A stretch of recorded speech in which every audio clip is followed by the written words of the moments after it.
अस्सलामुअलैकुम दोस्तों, welcome to my YouTube channel. उम्मीद है आप सब खैरियत से होंगे। दोस्तों, आज की वीडियो का हमारा टॉपिक बहुत इम्पॉर्टेंट है। आज की वीडियो में हम डिस्कस करेंगे आप किस तरह ख़ुद से अपनी मंथली सेल्स टैक्स रिटर्न को फाइल कर सकते हैं, किन बातों का आपको ख़याल रखना है, क्या प्रैक्टिकल प्रोसीजर्स हैं, क्या लीगैलिटीज़ हैं। इंशाल्लाह तमाम एस्पेक्ट्स हम आज की वीडियो में डिस्कस करेंगे। वीडियो का आगाज़ करते हैं। दोस्तों, सबसे पहले आपको अपनी सेल्स इनवॉइस जो आपने अपने क्लाइंट को इशू की है वो एक्सेल पर बना लेनी है। इस तरह आपके लिए काफ़ी आसानी होगी। मेरी स्क्रीन पर आपको विजिबल होगा, ये हमारी सेल्स इनवॉइस है। ये टोटल क्वांटिटी है, अमाउंट बिफोर सेल्स टैक्स है, ये सेल्स टैक्स की अमाउंट है और ये अमाउंट आफ्टर सेल्स टैक्स है। दोस्तों, एक बात आपको और याद रखनी है, जिस क्लाइंट को आपने गुड्स सेल किए और जिस क्लाइंट से आपने गुड्स परचेज़ किए, दोनों का एनटीएन नंबर या सीएनआईसी नंबर आपके पास होना ज़रूरी है। इन केस अगर आपके पास परचेज़र का, यानी जिससे आपने परचेज़ किया, आपने कहीं से तो परचेज़ किया होगा ना, अगर आपके पास उसका सीएनआईसी नंबर नहीं है तो इसको कहते हैं अनरजिस्टर्ड परचेजेस। तो इसका भी एक सॉल्यूशन है कि आप वो किस तरह डिक्लेयर करेंगे। इंशाल्लाह तमाम एस्पेक्ट्स हम आज डिस्कस करेंगे। सबसे पहले आपको इनवॉइस बना लेनी है, फिर आपको लॉगिन करना है अपने आईआरएस डैशबोर्ड पर। आईआरएस डैशबोर्ड पर लॉगिन करने के बाद सबसे पहले आपको अपनी इनवॉइसेस यहाँ पर डिक्लेयर करनी होंगी।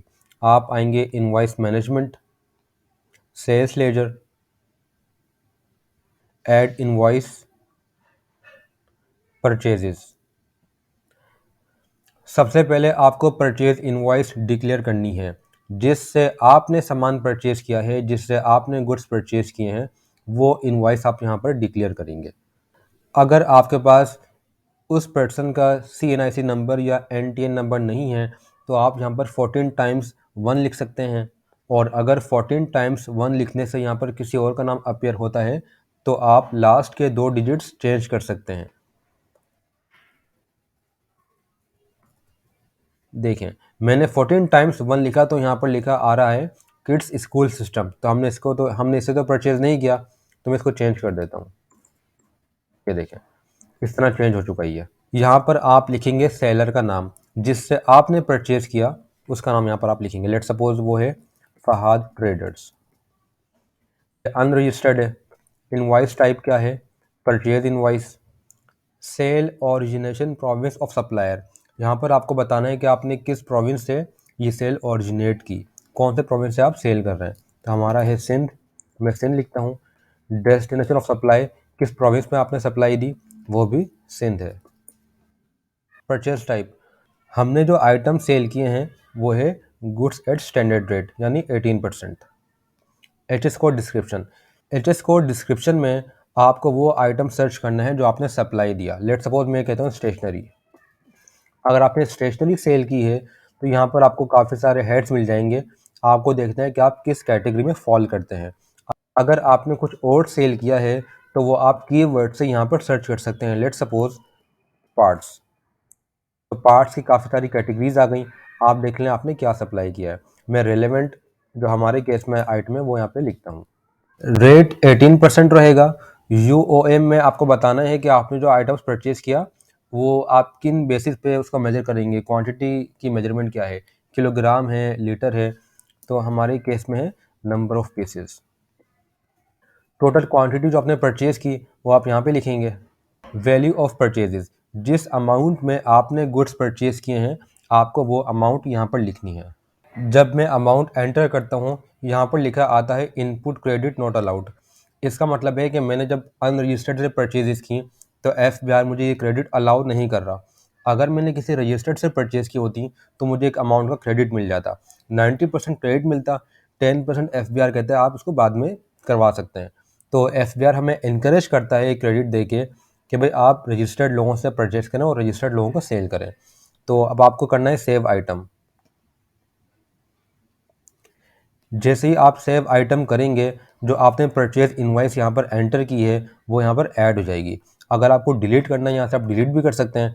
अगर आपको एडिट करनी है इनवॉइस तो आप यहाँ से एडिट भी कर सकते हैं। अगर आपकी और भी इनवॉइसेज हैं तो सेम प्रोसीजर से आप इनवॉइसेज और भी ऐड कर सकते हैं। अब आपको आना है सेल्स इनवॉइस पर। सेल्स पे क्लिक करें आप। यहाँ पर आपको वो डेटा एंटर करना है जो इनवॉइस आपने इशू की अपने परचेजर को, जिसको आपने सेल की, जो आपकी इनवॉइस है, वो आप यहाँ पर डिक्लेयर करेंगे। आपको यहाँ पर मेंशन करना है बायर का एनटीएन नंबर या उसका सीएनआईसी नंबर। जैसे ही मैं यहाँ पर एनटीएन नंबर लिखूँगा, ये ऑटोमेटिकली उसके नाम को एक्सट्रैक्ट कर लेगा। ये बायर रजिस्टर्ड है। Invoice type sales invoice. दोस्तों एक बात आपको याद रखनी है, एचएस कोड डिस्क्रिप्शन, इसमें सेम कोड लिखेंगे आप जो आपने परचेज इनवॉइस में लिखा है।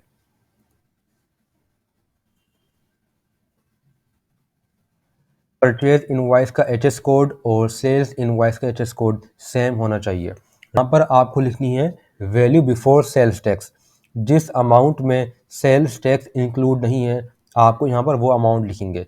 जैसे आप यहाँ पे अमाउंट लिखेंगे, ये ऑटो कैलकुलेट कर लेगा सेल्स टैक्स को। ये देखें, आपको अब कुछ भी नहीं करना, आपको सिर्फ यहाँ पे करना है सेव आइटम, और आपकी सेल्स इनवॉइस भी ऐड हो चुकी है। हमने अपनी इनवॉइसेस ऐड कर दी हैं। अब आपको दोबारा अपने डैशबोर्ड पर आना है। आप यहाँ से क्लोज करें इसे। File your sales tax return. Tax period. Tax period का मतलब है कि आप कौन से टैक्स ईयर की रिटर्न फाइल कर रहे हैं। मैं यहाँ पे 2024 लिखूंगा। फिर आपको मंथ बताना है कि आप कौन से मंथ की रिटर्न फाइल कर रहे हैं। हमारा मंथ ये वाला है। कंटिन्यू करें। यहाँ पर रुक गया, मैं इसको ड्राफ्ट से ओपन करता हूँ।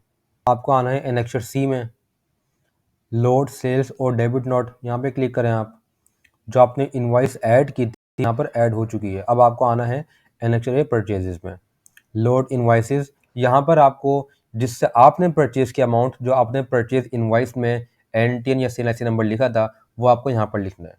चेक मार्क लगाएं। क्लेम। हमारी परचेज इनवॉइस भी ऐड हो चुकी है, साथ में सेव करते रहें इसे। आपको आना है डेटा पर, कैलकुलेट करें। सेल्स टैक्स डेबिट कैलकुलेट करें।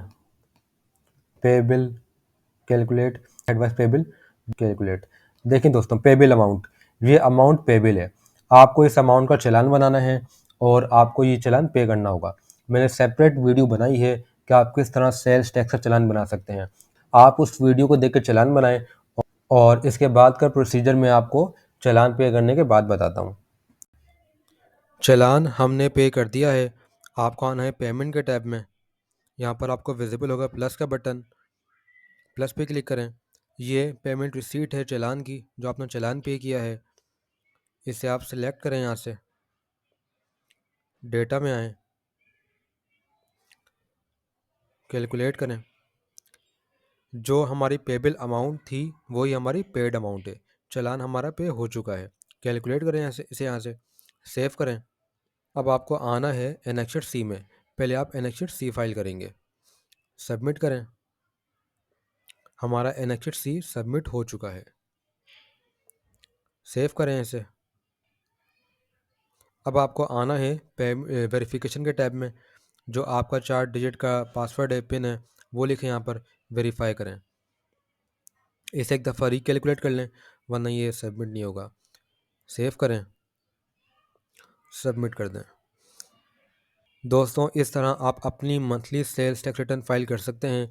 कोई भी आपका सवाल हो तो आप मुझसे कमेंट बॉक्स में पूछ सकते हैं। Thank you so much.